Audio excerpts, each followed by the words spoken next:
Buen día, hoy 14 de noviembre les presento el webinar que preparamos a propósito del Día Mundial de la Diabetes con Marisabel Agostini y la doctora Marina Núñez. Somos parte del programa de Educación y Tecnología en el Automanejo de la Diabetes, de la Clínica de Diabetes, del Servicio de Endocrinología del Centro Médico Docente de la Trinidad. En la región Sudamérica, que es la forma como segmenta la IDF, que es la Federación Internacional de Diabetes, se calcula que existen 26 millones de adultos con diabetes entre los rangos de edad de 20 a 79 años. Eso representa un 8% de prevalencia y casi la mitad está sin diagnóstico. Es importante entender que casi el 80% vive en áreas urbanas. En el mundo el número está por 425 millones y se estima que para el 2040 el crecimiento de la población con diabetes va a pasar de 26 a 42 millones en la región SACA. En Venezuela, en la última información que tenemos bastante precisa, en el 93-95, cuando llegamos a tener 19.9 millones de habitantes, la población con diabetes era 1.3 millones, que representaba el 6.6% de prevalencia. A través de un muestreo transversal de 8 regiones del país, que realizó la Sociedad Venezolana de Endocrinología en el Estudio Venezolano de Salud Cardiometabólica, EVESCAM,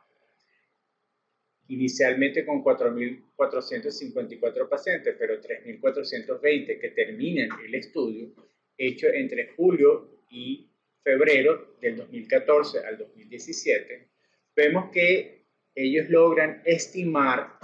una prevalencia de diabetes de 12.4%, con una prevalencia de prediabetes, que quiere decir una glicemia alterada en ayunas entre 100 a 125, o una glicemia luego de la prueba oral de tolerancia a la glucosa o curva de tolerancia a la glucosa entre 140 y 199, de 34.3%, con lo cual casi un tercio de la población puede catalogarse como pacientes con prediabetes. Eso, llevado a la población estimada actual, representa casi 8.5 millones de venezolanos. Es importante que cuando uno decide hacer prevención de diabetes tipo 2, la inactividad física, que es la falta de al menos 150 minutos de actividad física a la semana moderada con algún porcentaje de vigorosa, cuánta población está allí es casi el 40% de la población. En el mundo, la prevalencia de obesidad, que es uno de los principales factores de riesgo para diabetes, es 30%. En Venezuela, la obesidad es 24%. El sobrepeso es más de un tercio de por ciento de la población, 36.6%. Y nosotros tenemos además ese factor de riesgo adicional, que es desnutrición, que aumentó un 3% según este estudio EVESCAM. En la región capital, que es la región que principalmente nosotros vamos a proveer de servicio aquí en Centro Médico Docente de la Trinidad, la obesidad está por 36.6%. Pero importantemente, el número de niños y adolescentes obesos en el mundo está rondando los 124 millones. A propósito de todo esto, la Federación Internacional de Diabetes hace su campaña con motivo de celebrar el natalicio de Frederick Grant Banting, que fue uno de los co-descubridores de la insulina, sobre un día especial intensivo de concientización sobre diabetes. Y siempre se escoge un tema específico y este año fue diabetes y familia. El círculo azul de promoción o de lema principal o logotipo principal de la campaña trata de, con la ONU y la IDF, mostrar un logo que sea de unificación de toda la población que queremos concientizar sobre la elevación o el incremento de los casos de diabetes en el mundo. 3/4 de las personas con diabetes viven en países de medianos a bajos ingresos. 1 de cada 2 no tiene diagnóstico, no lo sabe. La diabetes, además, importantemente, es la causa principal de enfermedad cardíaca. Estamos hablando de infarto, enfermedad coronaria aguda, enfermedad cerebrovascular aguda, ceguera, insuficiencia renal y amputación de miembros inferiores. El 80% de los casos de diabetes tipo 2 puede prevenirse con cambios intensivos del estilo de vida. A propósito de esto de diabetes y familia, menos de 1 en cada 2 personas con diabetes y menos de 1 en cada 4 familiares de pacientes con diabetes tiene acceso a un programa educativo en diabetes. Y el 70% de las muertes prematuras en adultos son en gran medida debidas a un comportamiento iniciado en la adolescencia. Quiere decir, sobrepeso y obesidad que inicia en la niñez y adolescencia. Entonces hoy, a propósito del Día Mundial de la Diabetes, quisimos presentarle un poquito de esta red de actos que se hacen en el mundo para concientizar sobre el incremento de casos de diabetes. Cuando nos ponemos a segmentar la población, en los que tienen menos de 20 años, al menos en estadísticas que tenemos de los Estados Unidos, el 0.24% tienen diabetes. De diabetes tipo 2 y de diabetes tipo 1, el 95% tiene diabetes tipo 2 y el 5% tiene diabetes tipo 1. Sin embargo, estamos viendo que está incrementando la incidencia de diabetes tipo 2 en población joven y está aumentando la incidencia de diabetes tipo 1 en ciertos países. De hecho, países que antes no figuraban dentro de las estadísticas como Arabia Saudita, Rusia y Bangladesh son los países que tienen las más tasas altas de incidencia de diabetes en el mundo. Recientemente, en octubre, a propósito de la reunión de la Asociación Europea del Estudio de la Diabetes, se planteó un nuevo flujograma para tratamiento de pacientes con diabetes tipo 2. Vamos a comenzar con la primera porción de este flujograma, que es la modificación o cambios intensivos de estilo de vida. Allí lo primero es insistir en la dieta. Entonces, las dietas que tienen mayor eficacia o estudios de evidencia para utilizar en pacientes con diabetes son la dieta mediterránea, que se utiliza en el sur de España, en Italia, sur de Grecia, sur de los países del Mar Báltico. La DASH, que es una dieta propuesta por asociaciones como la American Heart Association, que es baja en sal, dietas hipocalóricas diversas, con diferentes proporciones de grasas bajas o bajas en carbohidratos, o la dieta vegana, pero siempre hay que acudir a la educación y a la consulta con el nutricionista. Se estima que en el momento del diagnóstico de la diabetes, los pacientes deberían acudir ellos y sus familiares al menos 4 consultas el primer año. Y esas primeras consultas sobre todo van a estar rondando un tiempo de 45 a 90 minutos. Bueno, continuando con los cambios del estilo de vida, una de las alternativas terapéuticas que debemos incorporar es la actividad física, ya que el 60% de la población en diabetes o de la población con diabetes son sedentarios. Entonces, inicialmente, para que un paciente comience a realizar ejercicio, se debe realizar por el equipo multidisciplinario la estratificación de riesgo, que no consiste más sino en determinar cuáles son aquellas condiciones físicas o enfermedades, bien sea con riesgo cardiovascular, pulmonar o metabólico, que predispongan al paciente a tener riesgo o alto riesgo cardiovascular. La diabetes, tanto tipo 1 como tipo 2, confiere al paciente un alto riesgo para ejercitarse. Todos los pacientes que sean de moderado y alto riesgo deben realizarse inicialmente una prueba de ejercicio gradual con monitorización electrocardiográfica. En caso de que el electro en el ejercicio sea normal o no puedan realizar la prueba mencionada con anterioridad debido a inactividad, enfermedad arterial periférica, discapacidades ortopédicas o enfermedades neurológicas, estos pacientes pueden requerir realizarse una prueba de estrés con dobutamina. Importante es que esta prueba de evaluación de riesgo se debe realizar de forma anual. ¿Cuáles son las recomendaciones para realizar actividad física en los pacientes con diabetes según la Asociación Americana de Diabetes del Corazón y el Colegio Americano de Medicina del Deporte? Bueno, los adultos deben evitar la inactividad. Algo de actividad física siempre es mejor que ninguna. Se recomienda al menos 150 minutos a la semana de ejercicio aeróbico de intensidad moderada, 75 minutos a la semana de ejercicio aeróbico de intensidad vigorosa o alguna combinación de los mismos, además de actividad de fortalecimiento muscular de intensidad moderada o alta más de 2 días por semana. Particularmente en la diabetes, todas estas asociaciones recomiendan con respecto a las diversas dimensiones de la actividad física, la frecuencia que sea al menos 5 días por semana y evitar 2 días consecutivos de inactividad. Con respecto a la intensidad, recomiendan actividad física de baja intensidad para pacientes previamente sedentarios y de alto riesgo.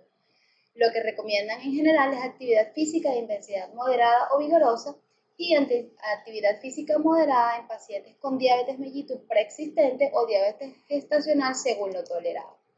Con respecto al tiempo, se recomienda de 20 a 60 minutos de actividad física de intensidad moderada, 25 minutos de actividad física vigorosa, que equivale a correr 9.7 km por hora,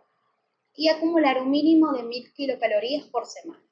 Con respecto al tipo, enfatizar entonces en aquellas actividades que usen grandes grupos musculares de forma rítmica y continua, y además considerar actividades de interés personal y objetivos deseados por el paciente, e incluir también la novedad como el uso de podómetros, relojes, apps, entre otros. Con respecto a los entrenamientos de resistencia, está recomendado en ausencia de enfermedades como la retinopatía y los recientes tratamientos con láser. Se recomienda una frecuencia de al menos 2 veces por semana en días no consecutivos. Con respecto a la intensidad, 2 o 3 series de 8 a 12 repeticiones hasta el punto de llegar a fatiga muscular en la última repetición, y el tipo 8 a 10 ejercicios multiarticulares de los principales grupos musculares en la misma sesión o sesiones divididas en grupos musculares seleccionados. La Asociación Americana de Diabetes propone para los niños y adolescentes con diabetes tipo 1 y tipo 2 y prediabetes al menos 60 minutos día o más de ejercicio de intensidad moderada o vigorosa y actividad aeróbica con fortalecimiento muscular vigoroso con actividades de fortalecimiento óseo al menos 3 días por semana. Con respecto a las complicaciones, la Asociación Americana de Diabetes propone para la retinopatía realizar ejercicios de actividad, no realizar ejercicios de actividad de intensidad vigorosa o ejercicios de resistencia, ya que pueden desencadenar hemorragia vítrea o desprendimiento de retina. Con respecto a la neuropatía periférica, los pacientes que la tengan pueden realizar actividad física de intensidad moderada. Y con respecto a la neuropatía autonómica, debe realizarse evaluación cardiovascular anual antes de comenzar cualquier actividad física independientemente de la intensidad. Con respecto a la enfermedad renal diabética, no hay ninguna consideración particular. Antes se creía que esta podía aumentar de forma aguda la excreción urinaria de albúmina, pero esto es solo cuando la actividad física es vigorosa. Por eso no hay contraindicación para los pacientes con enfermo renal diabético de ejercitarse. Por su parte, la Asociación Española de Endocrinología y Nutrición también propone para las complicaciones diversos ejercicios, entre los cuales recomienda de forma general la natación, la caminata, la bicicleta estática, pero sí enfatiza en evitar aquellos ejercicios que aumenten la presión arterial, como aquellas actividades físicas violentas, movimientos que impliquen realización de maniobras de valsalva, ejercicios de contracción isométricos, pesas, entre otros. Una vez entonces manejado los aspectos concernientes a la modificación del estilo de vida, como son la dieta y la actividad física, procedemos entonces a esbozar lo que está actualmente recomendado para el manejo farmacológico de la diabetes mellitus tipo 2. Como primera línea de tratamiento está indicada la metformina, en conjunto con las medidas que mencioné con anterioridad. Lo que se hace la salvedad es determinar si el paciente presenta enfermedad cardiovascular aterosclerótica o enfermedad renal crónica. Y si no la presenta, entonces hacen hincapié en 3 puntos fundamentales. si hay necesidad imperiosa de minimizar la hipoglicemia, si hay una necesidad imperiosa en disminuir peso o evitar la ganancia de peso, o si lo que se está considerando como factor para iniciar el tratamiento es el costo del tratamiento farmacológico. Cuando el paciente presenta enfermedad cardiovascular, arteriosclerótica o enfermedad renal crónica, entonces está indicado mantener la metformina a menos que ésta no esté contraindicada o no sea tolerada por el paciente. Si nos encontramos frente a un paciente que tenga una hemoglobina glicosilada por debajo del valor objetivo, entonces se recomienda continuar la metformina ajustando siempre de acuerdo a los valores de glicemia y modificando las dosis dependiendo de la función del funcionalismo renal, y debemos adicionar un inhibidor de CGLT2 o un agonista de GLP-1 que confieran protección cardiovascular o que demuestren beneficios cardiovasculares, entre los cuales está demostrado el liraglutide, el semaglutide y el exenatide. Si por el contrario el paciente tiene hemoglobina glicosilada controlada y al estar recibiendo al menos doble terapia o múltiples terapias antihiperglicemiantes y no está usando ninguno de los fármacos mencionados con anterioridad, entonces se debe considerar switchar el tratamiento a estos fármacos que confieren beneficio cardiovascular ya demostrado, o reconsiderar una meta de hemoglobina glicosilada más baja e introducir inhibidor de GLT2 o agonista de GLP-1, o disminuir el objetivo de hemoglobina glicosilada y hacer control cada 3 meses, y si la hemoglobina glicosilada está por encima de nuestro objetivo, que es mayor a 7, dependiendo del paciente, entonces vamos a adicionar algunos de estos fármacos. Si el factor, la enfermedad arteriosclerótica cardiovascular es predominante, y lo que sugieren las actuales guías es que se inicie un agonista de GLP-1 que tenga demostrado beneficio cardiovascular, o un inhibidor de CGLT2 que también tenga demostrado con beneficio cardiovascular y este se ajuste a la tasa de filtración glomerular. Si por el contrario la hemoglobina glicosilada está por encima del objetivo y el paciente pues no tolera alguno de los fármacos mencionados, entonces se debe considerar adicionar un fármaco de esta misma clase, bien sea agonista de GLP-1 o inhibidor de la GLP-2, que el paciente tolere y que tenga beneficio cardiovascular, o iniciar inhibidores de DPP4 tomando la salvedad que el paciente no esté recibiendo tratamiento con agonista de GLP-1, o se inicia un esquema de insulina basal o tiazolidinedionas o sulfonilureas. Si por el contrario el paciente, el factor de riesgo es la enfermedad renal crónica o la insuficiencia cardíaca como factores de riesgo predominantes, entonces preferiblemente está indicado el uso de inhibidores de CGLT2, los cuales pues han demostrado mejoría en la falla cardíaca y en la progresión de la enfermedad renal crónica, tomando la salvedad de que estos medicamentos deben ajustarse al funcionalismo renal. O si el paciente no tolera estos fármacos, pues lo indicado es iniciar agonistas de GLP-1 con demostrado beneficio cardiovascular. Si no estamos en el hemoglobina glicosilada objetivo, no se debe asociar tiazolidinedionas, por el contrario, se debe asociar otros fármacos con beneficio cardiovascular, entre los cuales está considerado los agonistas de GLP-1, los inhibidores de DPP4, esquema basal de insulina o sulfonilureas.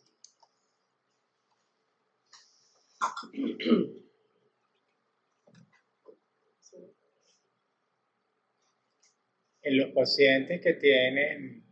necesidad de minimizar el riesgo de hipoglicemia, vamos entonces a utilizar de primera línea aquellos que están comprobados con disminución del riesgo de hipoglicemia. Entonces, allí tenemos el principal objetivo, los inhibidores de PP4, que tienen menor probabilidad de dar hipoglicemia comparativamente, por ejemplo, con la sulfonilurea. Los agonistas de receptores de GLP-1, que son las grandes drogas que tienen un poquito más de costo, pero que han venido a revolucionar todo lo que es la farmacología del tratamiento de diabetes tipo 1 y en algunos casos de diabetes tipo 2, diabetes tipo 2 y en algunos casos de diabetes tipo 1.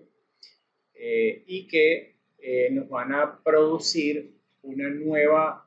número de medicamentos inyectables que no son insulina. Los inhibidores SGLT2, que son fármacos que van a actuar a nivel renal, y las estacionimidionas.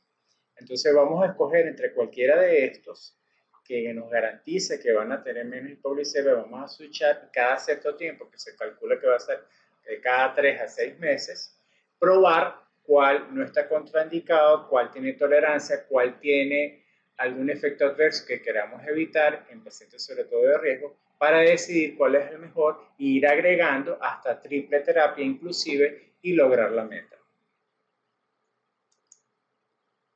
En pacientes que queramos promover pérdida de peso, especialmente debemos considerar los medicamentos que se van a adicionar a metformina y son los agonistas GLP-1 y los inhibidores SGLT2. Es decir, esos que se inyectan y que van a aumentar el efecto incretina y aquellos que van a permitir un bote de glicemia o de azúcar a nivel urinario. Paralelamente vamos a intensificar todo lo que es dieta y actividad física. Ya el estudio DIRECT, que se llevó a cabo principalmente dirigido en Reino Unido, nos demostró que con pérdida de 15 kilogramos logramos remisión de diabetes en 6 meses. Claro, son dietas que son bastante estrictas y donde hay que estar continuamente teniendo contacto con el paciente. Entonces vamos a estar agregando o alternando, switchando medicamentos que ya el paciente está haciendo, cambiando medicamentos que ya el paciente tiene para lograr la meta y así evitar ganancia de peso, porque con la pérdida de peso o al menos con un efecto neutral con el peso como los inhibidores de PP4 vamos a lograr también llegar más cerca de la meta de hemoglobina glicosilada, de glicemia puntual y de otros parámetros de calidad de vida, por ejemplo, cómo se logra, cómo es tiempo en rango en los pacientes que tengan monitoreo continuo de glucosa. Y de última opción, pero, que es la parte final que está aquí en el flujograma, pero con precaución vamos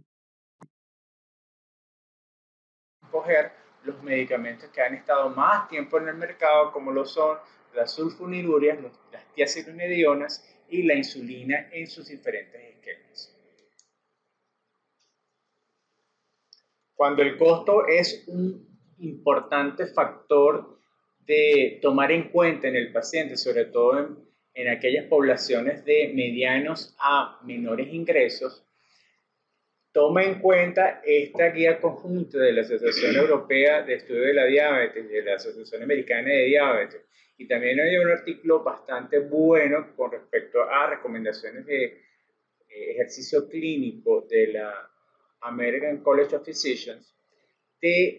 hay que brindarle al paciente una opción de tratamiento. En ese caso, los medicamentos de más tiempo son los más económicos, comenzando con la metformina, y por eso es que la metformina ocupa el primer lugar de opción de tratamiento al ladito de cambios intensivos de estilo de vida. Entonces vamos a tener las opciones de sulfonilurea, tiazinidionas, principalmente para lograr la meta. Y agregar en la medida de las posibilidades de los pacientes el resto de fármacos que han venido apareciendo y que tienen la posibilidad de incrementar enormemente la eficacia y tomar todo en cuenta estos factores de riesgo cardiovascular, progresión de enfermedad renal o hipoglicemia y de permitir pérdida de peso. Con el advenimiento de todos estos nuevos fármacos, pues entonces surge la disposición de iniciar inyectables, otro tipo de terapia inyectable para el manejo de la diabetes, de la hiperglicemia en la diabetes mellitus tipo 2. Entonces, inicialmente, en un paciente que ya viene con terapia oral y que no ha logrado la hemoglobina glicosilada objetivo, entonces se sugiere iniciar como fármaco inyectable los agonistas de GLP-1, salvo en aquellas condiciones en donde la hemoglobina glicosilada esté mayor de 10 o mayor al 2% de nuestra hemoglobina glicosilada objetivo. Entonces, además, se recomienda iniciarlo cuando haya síntomas de descompensación aguda, como son muchas ganas de orinar, aumento en el consumo de agua, y pérdida de peso. En esos casos se prefiere el uso de insulina de entrada, y aquellos pacientes donde la posibilidad diagnóstica, en aquellos casos de hiperglicemia, sea diabetes mellitus tipo 1.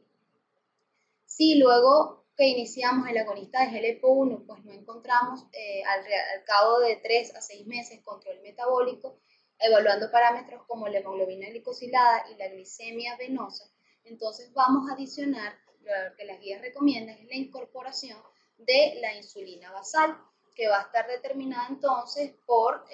un inicio estándar de dosis de insulina basal e ir aumentando cada 2 o 3 días dependiendo de los parámetros de glicemia venosa. Por el contrario, si el paciente ya viene recibiendo agonistas de GLP-1 y se le adiciona insulina basal, estos pacientes pueden beneficiarse de las nuevas combinaciones de insulina de acción prolongada, como es el Degludec, más liraglutide, que es un análogo de GLP-1, o insulina glargina más lixinetide. Por su parte, una vez que iniciamos este tratamiento y nos encontramos nuevamente al hacer el control progresivo de nuestro paciente, nos evidenciamos control metabólico, pues entonces podemos indicar la introducción de insulina para tratar de mediar esas excursiones de hiperglicemia, bien sea en la comida más grande o en la comida que nos eleve más la glicemia. Pues usaríamos insulinas de acción rápida o ultra rápida, que usaríamos la alternativa de la insulina pandrial, que también lo iniciaríamos a dosis estándar de 4 unidades y lo vamos aumentando progresivamente dependiendo del control de glicemia venosa.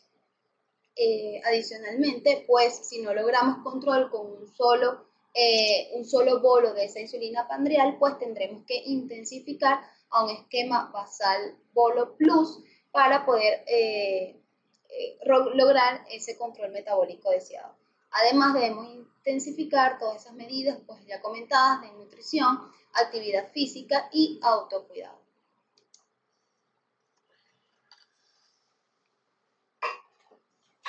Cuando decidimos considerar la combinación de las terapias de vía oral con las terapias inyectables, usted tiene que tomar en consideración sí, cámbiate que ahí para que Marisa pueda ver mejor. Aquí, aprovechando este break, les comento que en costo, a medida que uno vaya con terapias más nuevas y más sofisticadas, por supuesto que van a incrementar costos, pero también van a traer ciertos beneficios, como por ejemplo, los nuevos agonistas GLP-1 están pasando a ser de 2 veces al día, como era el exenatide, a 1 vez al día, ahora con la introducción más reciente de lo que mencionó Marina, el lixisenatide, que es semanal, uno que salió ya del mercado, que es el dulaglutide, que también era semanal, y las nuevas presentaciones como el semaglutide, que también es semanal y que ahora va a venir oral. Y también esos son los que van a producir mayor pérdida de peso. De hecho, el liraglutide tiene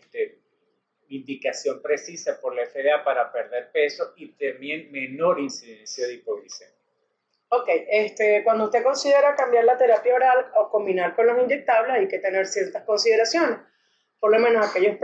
pacientes que usan metformina, si no tienen ninguna otra contraindicación, esos pacientes pueden continuar. Cuando usted decide iniciar los inhibidores SGLT2, tiene que considerar ciertas advertencias. Tiene que determinar si el paciente tiene o no riesgo cardiovascular, cuando este medicamento va a favorecer, se ha conseguido en los recientes trabajos que favorece, en el caso de las enfermedades cardiovasculares establecidas, tiene que determinar el punto de los objetivos de hemoglobina glicosilada que va a manejar, ya que este medicamento ayuda a la reducción de peso y esto lleva a que el paciente pueda llegar a ese punto de una manera más fácil. En el caso de las tiazolidinonas, son medicamentos que cuando se van a combinar con medicamentos inyectables se tienen que disminuir la dosis. En el caso también de los inhibidores SGLT2, son medicamentos que cuando se van a iniciar uno tiene que tomar ciertas advertencias, son las nuevas recomendaciones, son los casos en los que el paciente puede tener una cetoacidosis euglicémica, que son una de las situaciones que se puede encontrar, Y también se tiene que titular de manera progresiva para evitar no ser agresivos al momento de iniciar las insulinas. En el caso de que vaya a combinar un análogo del receptor de GLP-1 con un inhibidor de PP4, tiene que detener el uso del inhibidor y usar netamente el análogo del receptor GLP-1. Y en el caso de la sulfonilurea, si lo va a combinar con una insulina basal, tiene que reducir la dosis del medicamento a la mitad, y en el caso de iniciar insulina preprandial, tiene que detener por completo el uso de la sulfonilurea. Es importante saber que los medicamentos que tienen en una sola inyección insulina, de las insulinas análogas más nuevas basales, con agonistas LP1 de administración solamente una vez al día, son los medicamentos más costosos, pero son las combinaciones que están escalando en estos nuevos flujogramas porque están reduciendo peso y están reduciendo riesgo cardiovascular y riesgo de hipoglicemia. Aunque esto no es una recomendación clínica que está endosada por una sociedad de manera formal, es una recomendación clínica de expertos. Una forma de entender un tipo de flujograma en pacientes con diabetes tipo 1 es esto que nos presentan en este trabajo, donde los pacientes con diabetes tipo 1 reconocemos que hay un déficit muy importante o casi absoluto de insulina desde el inicio de la presentación o diagnóstico. Entonces vamos a proponerle a ese paciente múltiples inyecciones, usualmente va a ser un esquema insulina basal bolus, los 3 bolus. Entonces eso lo llamamos múltiples inyecciones de insulina con la forma más fácil de monitoreo, que es el automonitoreo de glicemia sérica. Y un programa de educación bien intensivo, sobre todo para evitar hipoglicemias, pero también para evitar hiperglicemias que los pongan en riesgo de cetoacidosis diabética. Luego pudiéramos considerar como segunda línea de tratamiento, si no logramos las metas, si tenemos mayor hipoglicemia, hipoglicemia inadvertida, hipoglicemias nivel 3, que son aquellas hipoglicemias donde hay convulsiones o hay necesidad de ayuda de un tercero o ir a la institución de salud. Podemos entonces justificar la introducción del sistema de insulina de infusión subcutánea, que son los microinfusores o bombas de insulina, que se van a utilizar inicialmente con automonitoreo de glicemia sérica o glicemia capilar, pero idealmente realzadas con monitoreo continuo de glucosa. Pero uno pudiera, en los pacientes que no tienen opción de cobertura por seguros o por poderlos cubrir a sus propios costos, utilizar bombas de insulina, utilizar un monitoreo continuo de glucosa en tiempo real que vaya a ir a una aplicación en celular o un receptor lector de la curva de glicemia que se va a tomar cada 5 minutos o cada 15 minutos, dependiendo de qué dispositivo esté utilizando el paciente, acoplado con un sistema de múltiples inyecciones de insulina al día. De tercera línea, entonces vamos a tener las microinfusoras de insulina realzadas con monitoreo continuo de glucosa en tiempo real, es decir, que lo vas a estar viendo en el lector o en la pantalla de la microinfusora de insulina, con o sin la opción de suspensión de cuando hacen baja de glicemia. Por ejemplo, suspensión en 70 o suspensión en 55. Y un muy frecuente contacto y un programa intensivo donde los pacientes tienen que estar con nutrición, educación, contaje de carbohidratos y prevenir riesgo de hipoglicemia e hiperglicemia. Y por última línea, los pacientes en los cuales se han logrado meter todos estos nuevos sistemas de microinfusoras de insulina y monitoreo continuo hasta llegar a la más nueva, que es la 670G de Medtronic, que tiene predicción de interrupción en baja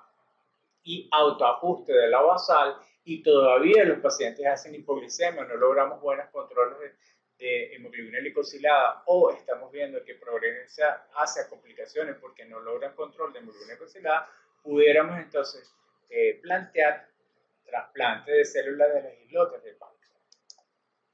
En cuanto a tecnología en diabetes, que hay que entender que uno de los grandes avances en el manejo de los pacientes con diabetes es la introducción que nos da la data amplia de tecnología en diabetes.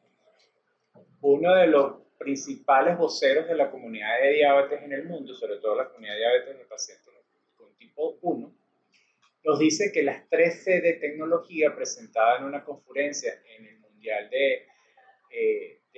la Federación de Diabetes Internacional fue C, de monitoreo continuo de glucosa, C, de coaching o entrenamiento, y C, de administración inteligente de insulina.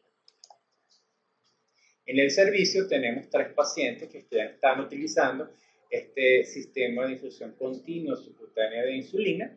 que es la 670, que es el sistema híbrido de asa cerrada, donde observamos que el paciente va a conectarse con esa infusión continua de insulina, va a estar acoplado a un monitoreo continuo de glucosa y la bomba solita va a ser capaz de ir ajustándole en base a los valores de glicemia y previniendo la hipoglicemia y previniendo antes, hasta 30 minutos antes, cuando vaya a ser una hipoglicemia. Aquí vemos cómo cuando uno logra mantener ciertos valores de control, vamos a introducir nuevas variables como por ejemplo el tiempo que el paciente está en rango y vamos entonces a tener curvas que están más cerca de la meta y que se traducen en menor morbilidad y mejor calidad de vida para el paciente. Esto todo acoplado con sistemas de aplicaciones como por ejemplo el Guardian Connect, que viene a funcionar en Estados Unidos, aprobado por la FDA, con múltiples inyecciones de insulina, pero que se está buscando su aplicación para que cuando se conecta el sensor Guardian Sensor 3, poder utilizarlo también con la microinfusora de insulina y otras aplicaciones hermanas que vienen a darnos consejos en base a análisis de inteligencia artificial, donde te dice por qué pudo haber subido la glicemia, por qué te pudo haber bajado la glicemia, te recomiendan qué alimentos comer o cuáles no, con estas alianzas que han ocurrido entre las industrias de inteligencia artificial, en el caso del Sugar IQ, del Guardian Connect de Medtronic, que ocurre con IBM Watson. Otro de los nuevos dispositivos de monitoreo continuo de glucosa que se aprobó este año es el Dexcom G6, que viene a tener la importante característica que es integrado, es decir, se puede ya incorporar a cualquiera de las microinfusoras de insulina que ya están aprobadas en el mercado o las que vienen en el futuro. Porque una de las grandes críticas que tuvo la FDA es que se retrasaba mucho la aprobación, porque ustedes saben que cuesta mucho hacer estudios para la aprobación de estos nuevos dispositivos. De hecho, vienen a incorporarse a hacer dispositivos de clase 2 para que sea más rápida esa aprobación. Y los dispositivos, aquí tenemos el monitoreo o el sistema de sensor con transmisor, que vienen a tener más duración, en este caso 10 días, y van a ser también más pequeños, acoplados a poderse utilizar, además del lector, el celular o la pantalla del celular, en este caso el Apple Watch. Van a tener calibración de fábrica, con lo cual no vamos a tener que calibrarlo, pero en una medida nueva de precisión, que es el MAR, que es cuánto se parece más a la glicemia venosa. Si nosotros hacemos alguna calibración, vamos a obtener una mejor medida de precisión o de exactitud en base a cómo se compara, porque estos sistemas nos van a medir en glicemia intersticial. Y importantemente se empiezan a disminuir desventajas que tienen estos mecanismos, como por ejemplo la interferencia con medicamentos tan usuales como por ejemplo el acetaminofén. También vamos a tener la opción de compartir y de seguimiento tanto de los familiares de los pacientes como de los cuidadores de salud, inclusive por ejemplo si se cuenta de una enfermera que esté en el colegio del niño. Esto mismo también es la tendencia que está ocurriendo con las microinfusoras de insulina. La bomba de infusión de insulina Tandem también viene a integrarse a esa forma de ser interoperable para que permita más rápida adopción de nuevas tecnologías. Ya esta también va a tener suspensión en baja y suspensión predictiva en baja, y el año que viene va a tener el algoritmo de inteligencia artificial Control IQ, que va a permitir autoajuste de la basal. La gran innovación de un sistema de monitoreo intermitente, porque hay que escanear en el brazo, pero vas a tener la glicemia relativamente en tiempo real, que es Freestyle Libre, ya con 1 millón de usuarios, con sus diferentes aplicaciones que van a permitir primero en plataforma ver la glicemia continuamente para poder tomar decisiones, luego en el celular a través de el link y el link up a través de la compartir con los familiares. Y la nueva versión que se acaba de lanzar ahorita en el Europeo de Asociación de Diabetes, que es Freestyle 2, que va a permitir también la opción de activar alarmas de hipo o hiperglicemia. Interesantemente, la gente que está haciendo todo el trabajo de do it yourself o hazlo tú mismo para introducir más rápidamente aplicaciones y funciones para el manejo de los pacientes, se propone esto que es el IFE 3T, donde si tú le preguntas a Alexa, te dice el valor de glicemia y puede alertarte, por ejemplo, si el niño con algún dispositivo de Bluetooth que esté conectada a la casa, por ejemplo, a la luz, al interruptor de luz, decirte que el niño está en hipoglicemia y entonces te titilea la luz o se te apaga, por ejemplo. Y así tú te despiertas en la noche para resolver la hipoglicemia del chat. Ok, para continuar un poco con lo que estábamos hablando, conversando ahorita, esta serie de tecnologías que se está utilizando en beneficio de la salud ha tratado de agruparse con un término que se llama eSalud, que es el conjunto de tecnologías y la información y comunicación utilizada para mejorar la prevención y el diagnóstico, tratamiento y seguimiento, o prácticamente para hacer la vida un poco más fácil al paciente, como lo que estábamos discutiendo recientemente.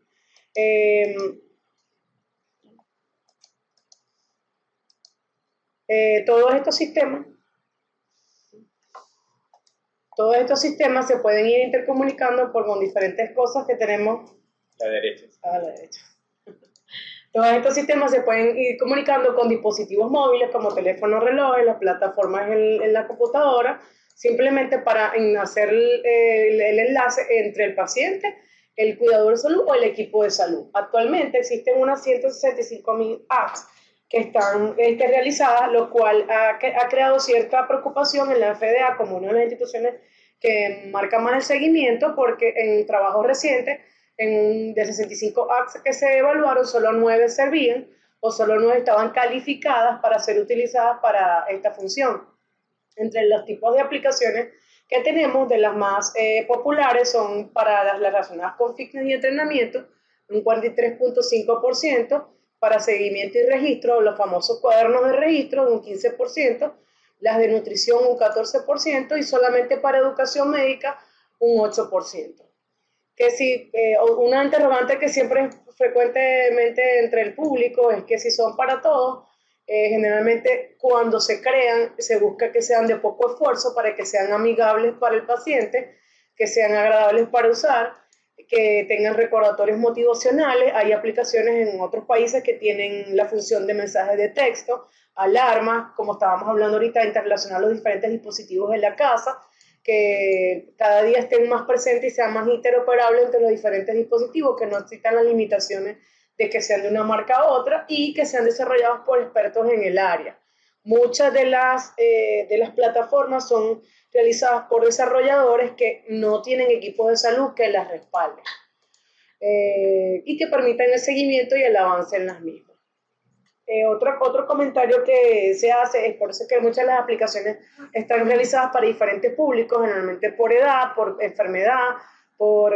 afinidad se realizan las aplicaciones. Recientemente en una de las conferencias, ya este tipo de temas como las apps en diabetes son motivo de que en las conferencias se les dé un espacio, y recientemente acaban de realizar una donde hay unas láminas bien interesantes, es que si la tecnología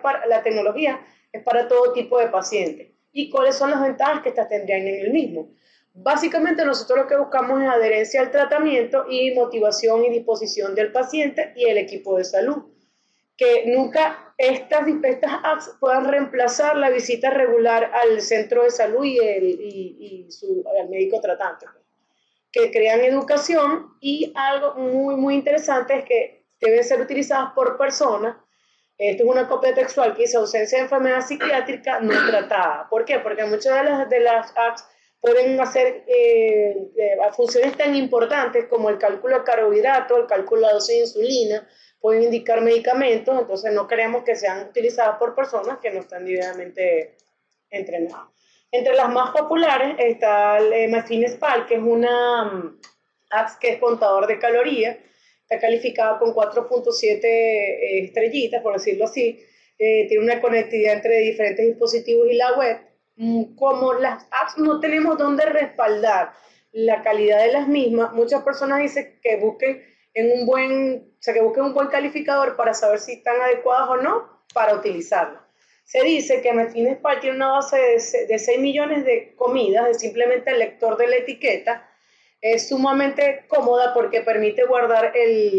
hace un conteo de calorías diarias, permite guardar el menú, hace un recordatorio de lo que se desayuna, almuerzo y cena, luego al final del día puede hacer un recordatorio, aparte de contar calorías, puede también ayudar a la parte de actividad física, uno puede almacenar en la misma aplicación las rutinas diarias, el día en que las realiza y puede agregar amigos con los cuales puede permanecer en contacto y hacer la parte motivacional para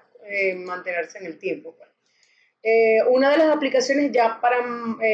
gente más joven está el MySugar, que es una aplicación, fue la aplicación más descargada en el 2017, aproximadamente 1 millón de descargas. Es una aplicación que ha tratado de abarcar muchas áreas, entre las que está el registro de glicemia, el conteo de carbohidratos, el valor de la hemoglobina glicosilada, está calificada con 5 estrellas, el rango de edad es mayor de 4 años y es una alianza comercial con Roche. Esos es otro de los comentarios. Las grandes casas comerciales han tratado de innovar en esta área y apoyan este tipo de aplicaciones y dan cierta confianza al público a la hora de utilizarla. Esta aplicación tiene diferentes funciones como el escáner, el MySugar Scanner, el Training, el Junior, y cada una va adaptada a la función que para el escáner lo que permite es, como dice su nombre, poder utilizar el glucómetro, el poder escanear el valor y almacenar la información. Sucesivamente el Training permite la educación del paciente y la Junior, que vienen gráficamente, están en otro tipo de presentación más para hacer más agradable a la vista de los niños.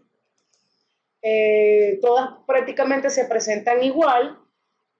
Aquí tiene para escanear el valor, cómo se ve para almacenarlo en el teléfono, cómo se ve el récord y el reporte de la información para poderla llevar a su próxima visita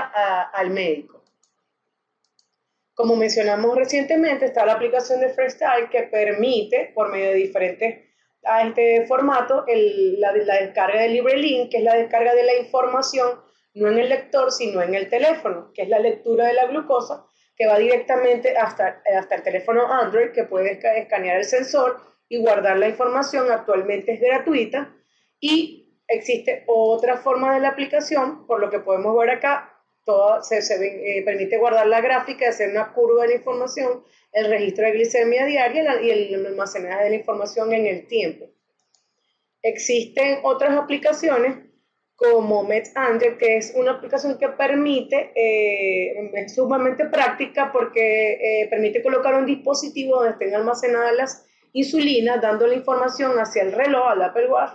de la temperatura donde está el dispositivo, donde están almacenadas las insulinas. Esto permite el traslado de las mismas en los momentos de viaje, cuando se van a hacer cambios provisionales de residencia, usted traslada su insulina sin ningún problema. Tiene una base de datos que permite solamente ingresar el tipo de insulina y la misma aplicación tiene la temperatura de almacenaje de la misma y permite trasladar el grupo del medicamento de un lado a otro sin ningún problema. Recientemente, como estábamos conversando, existe una alianza comercial entre Omnipod, que es una casa de bombas, con una aplicación que se llama TryThePool. Ellos están tratando de crear las que están en conversiones para poder hacer un enlace entre el sistema operativo de la bomba y la aplicación para que la misma pueda ser manejada por el teléfono inteligente o por el reloj, evitando tener que usar físicamente la bomba. El dispositivo, la aplicación va a permitir realizar varias funciones sin tener que tocar la bomba. Paul, ¿Qué es lo que pasa con eso? Que Loop es una aplicación y un protocolo, y parte de lo que es un protocolo abierto de páncreas artificial. Y tiene, por ejemplo, funciones que no tienen las que sí han sido aprobadas por la FDA. Utilizan otras bombas y otros monitores continuos de glucosa que que ya están aprobados, pero con funciones que no han sido probadas en estudios científicos, generados por los mismos ingenieros y los pacientes y los familiares de pacientes con diabetes. ¿Y qué hace? Por ejemplo, permite corregir con la aplicación en el celular si el niño está haciendo una hiperglicemia o se le olvidó colocarse un bolo porque estaba comiendo, entonces viene el papá en el mismo celular y le lanza el bolo al niño de insulina rápida, por ejemplo. Entonces ese tipo de cosas todavía no se han probado porque la FDA había tenido un poquito de resistencia de que se utilizara el celular para hacer modificaciones de tratamiento y que el celular solamente fuera para monitoreo, para ver y no tomar decisiones. Eso porque necesita ir por los recurridos de estudios científicos y porque nosotros usamos el celular para tantas cosas que si la gente solamente utiliza el celular, capaz se le descarga la pila y entonces luego no va a poder hacer modificaciones en el tratamiento. Bueno, sí, lo que básicamente, como estábamos diciendo, el objetivo en aras del tiempo, lo que se quiere es realizar cada vez bombas que sean menos, que el sistema operativo de la bomba no esté en la bomba como tal. Claro, tendrían las desventajas como la de que dependería de la pila del teléfono y otras cosas. Pero una de las ideas que se tiene planteada actualmente es que la bomba solamente tenga el botón de encendido y el botón del Bolos Wizard, y que todo lo demás, el sistema operativo, vaya directamente a los dispositivos móviles. Entonces Tidepool, que es una compañía o es una organización que ha recogido la data de múltiples bombas, ha hecho una alianza con Omnipod, que es una productora de una microdifusora de insulina. La compañía se llama Insulet, la bomba se llama Omnipod. Ya va a someter todas estas nuevas funciones adicionales a la FDA para aprobación para utilización de todo el mundo. En conclusión, lo que queríamos mostrarles un poquito de cómo es el ideal de los centros de excelencia en el manejo de la diabetes, con un grupo de especialistas experimentados, sobre todo en los pacientes complejos y de alto riesgo, que requiere de que se produzca continuamente una actualización y que se presente investigación clínica y que eso haga una retroalimentación para mejorar el cuidado, con un sistema o un programa especializado de educación al paciente que constituye un modelo de cuidado integral. En el servicio de endocrinología del Centro Médico Docente de la Trinidad, nosotros contamos con diferentes estructuras como la clínica de diabetes, la clínica de obesidad, la que está ahorita en entrada, que es la clínica de medicina del deporte y vida saludable, donde vamos a lograr traer un biólogo deportivo para hacer la prescripción y seguimiento del ejercicio. Todo esto que constituye este armazón de educación en tecnología en diabetes para descargar, instalar y analizar la data, una integración multidisciplinaria que ocurre en un centro hospitalario de tercer nivel con laboratorio general y pruebas especiales, la capacidad de hacer atención de emergencias y de hospitalización, y recientemente vamos a incorporar a partir del año que viene la introducción de un fellowship de un año de duración en diabetes y metabolismo, con la opción también de que se produzcan pasantías de los residentes de diferentes posgrados de endocrinología del país, la asistencia de diferentes tipos de eventos educativos a nivel profesional y para pacientes, publicación de la data que ocurra en Centro Médico Docente de la Trinidad, con lo cual uno trate de integrar eso a satisfacción del paciente, atención correcta, la habilitación de un nuevo correo del servicio en Centro Médico Docente de la Trinidad, este tipo de actividades en línea, como son los webinars, con la opción de preguntas en línea, y la misma consulta o atención a través de telemedicina, con lo cual se logra un foco continuo en mejora de la calidad del cuidado. Esta es la imagen de la teleconsulta, que es una de las nuevas innovaciones de Centro Médico Docente de la Trinidad. Muchas de estas conferencias tardan un poquito, pero se suben en el canal de YouTube del Centro Médico Docente de la Trinidad. Este año tuvimos un evento que se llamó Avance Terapéutico y Tecnológico en Diabetes 2018, donde presentamos lo más nuevo, y este año celebramos el 30º aniversario del campamento de niños y adolescentes con diabetes tipo 1, y entonces terminamos agradeciéndoles su atención en esta presentación de Clínica de Diabetes. Pueden escribir al correo del servicio endocrinologiacmdlt@gmail.com, o a cualquiera de las redes sociales de nosotros. Yo estoy en Twitter e Instagram en Paul Endocrino. Yo como doctora Núñez Marina. Y doctora Agostini. Y muchas gracias. Vamos a abrir, no sé si al menos unos 10 minuticos de si alguien quiere hacer alguna pregunta. Y entonces tienen allí en el área de chat que pueden escribir la pregunta si lo desean. Mientras alguien hace alguna pregunta, no sé si alguno de ustedes quiere agregar algo, o misma Tania, no sé si quieren agregar algo a propósito de la presentación. Ajá, está escribiendo Sabrina algo más que preguntar Sabrina. Bueno, y les recordamos que hay varios eventos planificados para hoy por FENADIAC y por diferentes instituciones. Chévere, Sabrina lo que está es felicitándonos. Gracias. Más tardecito, ya empiezan unas actividades de pesquisa en la Plaza Alfredo Sader